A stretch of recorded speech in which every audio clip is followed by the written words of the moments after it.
Welcome for session 2. We are still about public finance.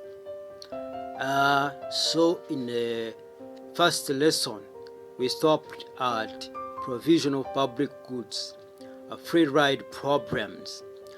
When you say about free ride problems, here, when an investment has a person cost but a common benefits, individual will underinvest. Because of the free ride problems, the private market under supplier public goods. Another way to see it, private provision of public goods create a positive externally as everybody else benefits. Thus, goods with positive externalities are undersupplied by the market. Can private providers overcome the free riders problem? That is a problem. A free riders problem does not lead to a complete absence of private provision of public goods. Do you understand? The free riders problem does not lead to complete absence of private provision of public goods. The private sector can in some cases combat the free ride problems to provide public goods by charging use fees that are proportionate to variation of public goods. Here we are saying about how the public goods are charged the free charge, are charged the fees. Some individuals care more than others. Private provision is particularly like to surmount the free ride problems when individuals are not identical and when some individuals have a special high demand of the public goods. Another thing is altruism. When individual vary benefits and costs to other in the market, making consumption choice. Here it is a self-explanatory. Another thing is a warm grow model of public goods provision in which individual care about both the total amount of public goods and other particular contribution as well.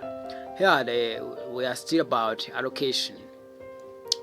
Allocation function, here we use this instrument for government.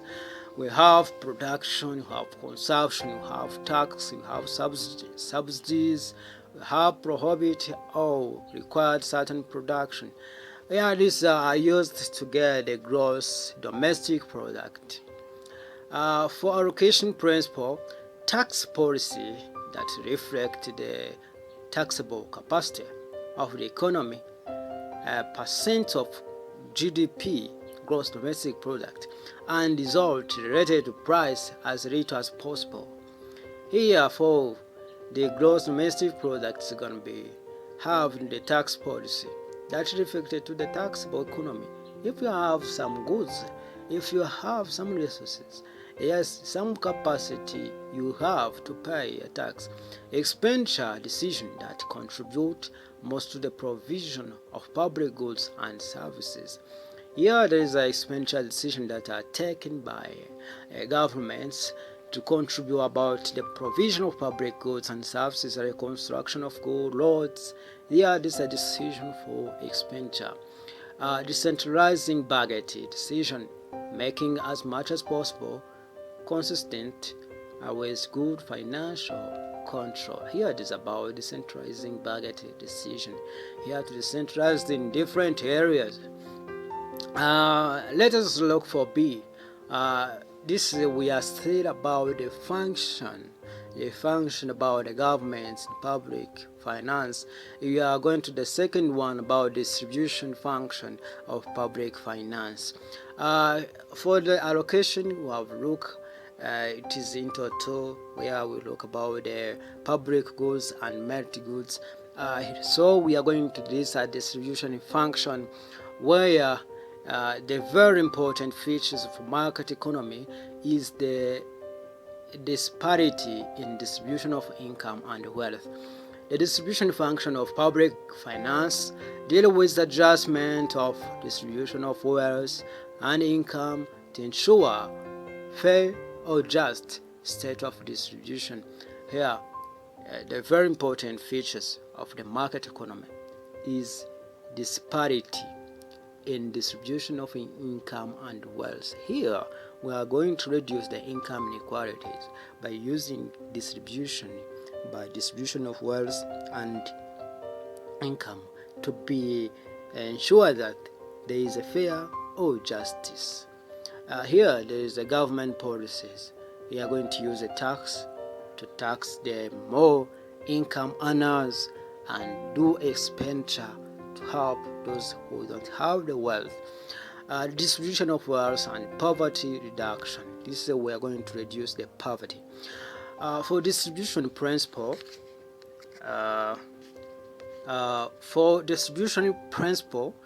a preference in tax and expenditure policy change for policy that relatively benefits poor people.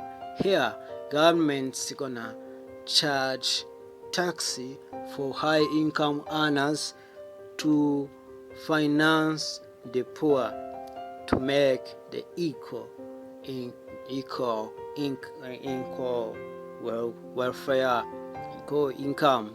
So the third one, as we have seen before, is about stabilization function.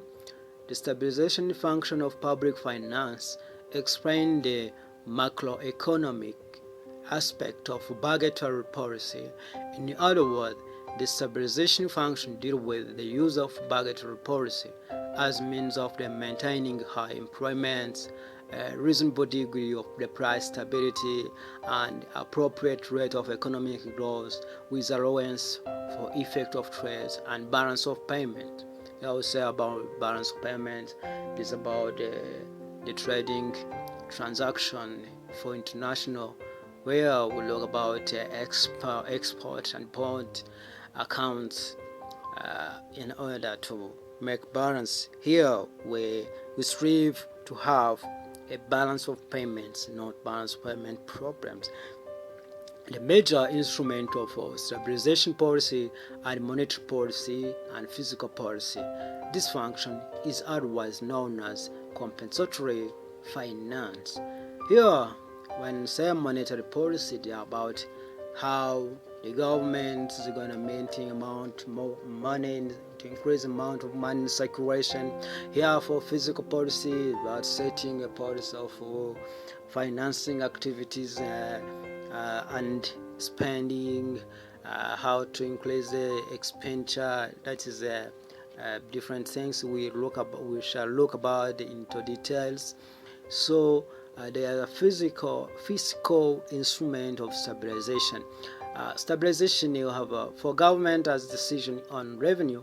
They take decision about revenue, spending, surplus, deficit, lending, and borrowing.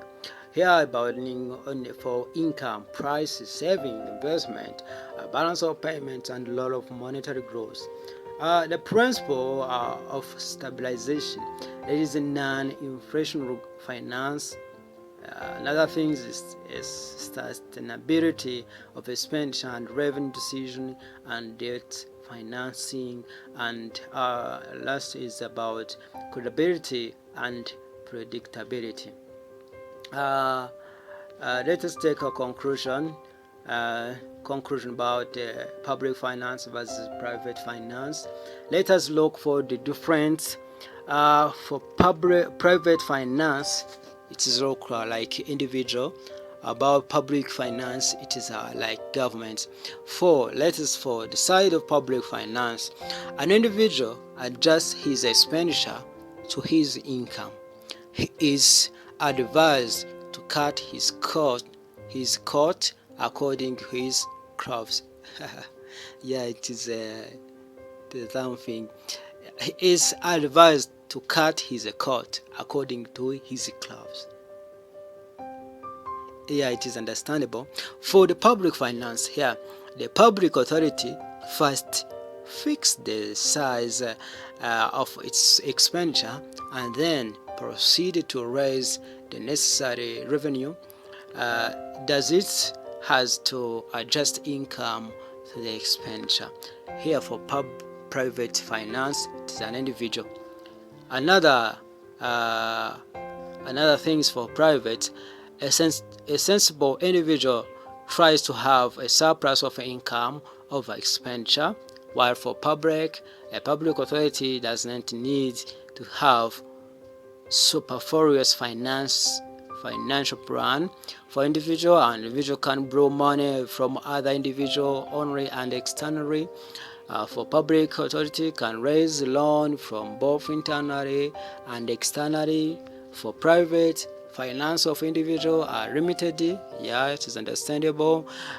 For finance for government, for public finance, finance of government are flexible. For private, individual cannot use force to get their money. They cannot compel other to get income. For government can use coercive method to realize revenue. Here, for private, not a single individual can print notes, but here for the state, a state can print the currency notes in order to meet the expenditure. If the money is scarce in the country, they can central bank can mint another money, print another money.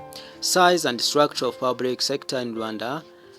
The government compensate as a share of GDP. Government compensation of employee as a share of domestic revenue. So this is for topic 1. So thank you very much. Make subscribe. We have to study this public finance until the end of this topic. My God bless you. Share for others and subscribe for this channel, Apatech. My God bless you.